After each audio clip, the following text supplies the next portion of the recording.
बॉलीवुड में अपनी खूबसूरती और अंदाज की वजह से आज भी रेखा को लोग काफ़ी ज़्यादा पसंद करते हैं। लेकिन रेखा की ज़िंदगी से जुड़े कई ऐसे किस्से हैं जो कि लोगों के जहन में आज भी सवाल बनकर घूम रहे हैं।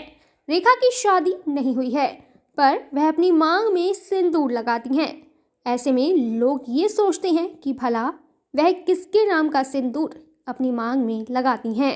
वहीं जब भी रेखा से अमिताभ के बारे में कहा जाता है या अमिताभ से जुड़ी कोई भी बात रेखा के सामने होती है, तो बस वह खुद को अमिताभ का फैन बताकर बात को वहीं पर टाल देती हैं। इसके अलावा रेखा की सेक्रेटरी फरजाना के साथ भी उनका नाम कई वजहों से जुड़ चुका है, पर वह इस पर भी चुप रहती हैं।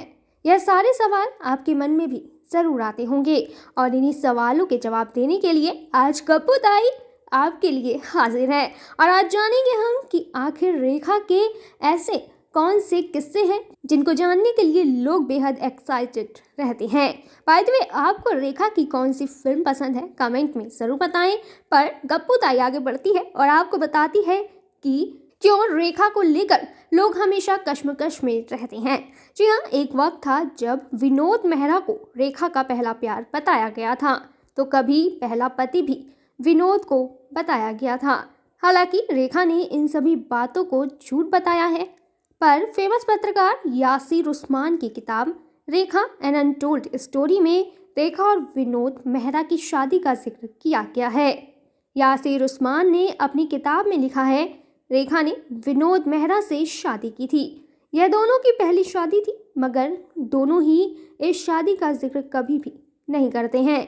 दोनों ने कोलकाता में शादी की थी और शादी के बाद जब विनोद अपनी नई नवेली दुल्हन रेखा को लेकर अपने घर पहुंचे थे, तो उस वक्त विनोद की मां कमला मेहरा ने रेखा को बहू मानने से ही इनकार कर दिया था। इतना ही नहीं, बल्कि उस वक्त रेखा जब अपनी सास के पैर छूने के लिए झुकी थी, तो कमला मेहरा ने उन्हें धक्का तक दे दिया था। रेखा को ऑन स्क्रीन सिंदूर लगाते हुए भी कई बार देखा गया है, हालांकि अक्सर वह सिंदूर में ही अब नजर आती हैं।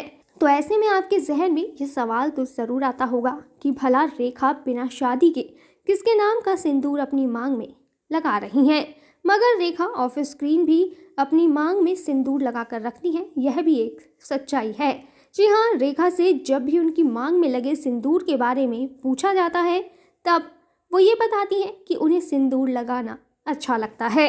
22 जनवरी 1980 का वो दिन था जब ऋषि कपूर और नीतू सिंह की शादी हुई थी, और उस वक्त पहली बार रेखा अपनी मांग में सिंदूर भरकर वहां पर पहुंची थी। तब पूरी इंडस्ट्री में इस बात का तहलका मच गया था कि क्या रेखा ने शादी कर ली है, और अगर की है तो फिर वह कौन है जिसे रेखा ने अपना हमसफर चुना है। उस दौरान रेखा और अमिताभ बच्चन के बीच अफेयर की बातें भी होने लगी थी। ऐसे में सभी को ये लगा कि हो सकता है कि रेखा ने अपनी मांग में अमिताभ बच्चन का सिंदूर लगाया हो। हालांकि इसको लेकर जब भी रेखा से सवाल पूछा गया है, तो रेखा ने कहा है कि पूरी दुनिया अमिताभ जी की फ़ैन है, और अगर वह भी उनकी फ़ैन है तो इसमें इतनी बड़ी बात क्यों बन जाती है। यहाँ पर कई बार रेखा को ये कहते हुए भी सुना गया है कि वो प्यार मोहब्बत की बातें करती हैं, हालांकि कहीं ना कहीं उनका इंटेंशन अमिताभ की तरफ होता है, पर वो खुलकर अमिताभ का नाम नहीं लेती हैं। ऐसे में आप हमें ये ज़रूर बताएं कि क्या आपको लगता है कि रेखा अभी भी अमिताभ से प्यार करती हैं या फिर नहीं। बाय द वे, हम एक और बात बता दें रेखा से जुड़ी हुई। दरअसल एक और बड़ा सवाल लोगों के जहन में ये भी आता है कि रेखा की सेक्रेटरी कौन है और क्यों रेखा का उनसे इतना ज़्यादा कनेक्शन अच्छा है। जी हाँ, अवार्ड फंक्शन हो या फिर कोई दूसरा अवसर, रेखा के साथ एक शख्स को हमेशा उनकी परछाई की तरह चिपका हुआ देखा जाता है। जी हाँ, यह कोई पुरुष नहीं है, बल्कि पुरुष की तरह ही दिखने वाली एक महिला है। इस महिला का नाम है फरजाना। फरजाना रेखा की सेक्रेटरी हैं। फरजाना और रेखा 32 सालों से एक दूसरे के साथ रह रही हैं। हालांकि दोनों की रिलेशनशिप को लेकर मीडिया में कई सारी बातें सुनने को मिलती हैं। दोनों को एक साथ कई तरह की बातों के लिए जोड़ा भी जा चुका है। फेमस जर्नलिस्ट मोहनदीप ने अपनी किताब यू रेखा में फरजाना के बारे में काफ़ी कुछ लिखा भी है। पहले फरजाना रेखा की हेयर स्टाइलिस्ट थी, मगर रेखा धीरे धीरे फरजाना पर इतना भरोसा करने लगी कि उन्होंने फरजाना को अपना पर्सनल सेक्रेटरी बना लिया है। आज रेखा के सबसे करीब अगर कोई है तो वह फरजाना ही है। मोहनदीप ने अपनी किताब में ये बात लिखी है कि रेखा के बेडरूम में कोई भी नहीं जा सकता। जी हाँ, बेहद खास लोग ही हैं जिन्हें रेखा के कमरे में जाने की इजाज़त है। इन खास लोगों में एक फरजाना भी शामिल है।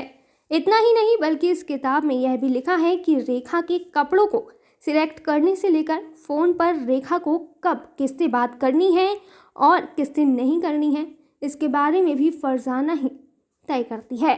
बाय द वे, आपको क्या लगता है कि क्यों रेखा ने अभी तक शादी नहीं की और क्यों रेखा अपनी मांग में सिंदूर लगाती हैं, और ये सिंदूर किसके नाम का है? कमेंट में ज़रूर बताएं।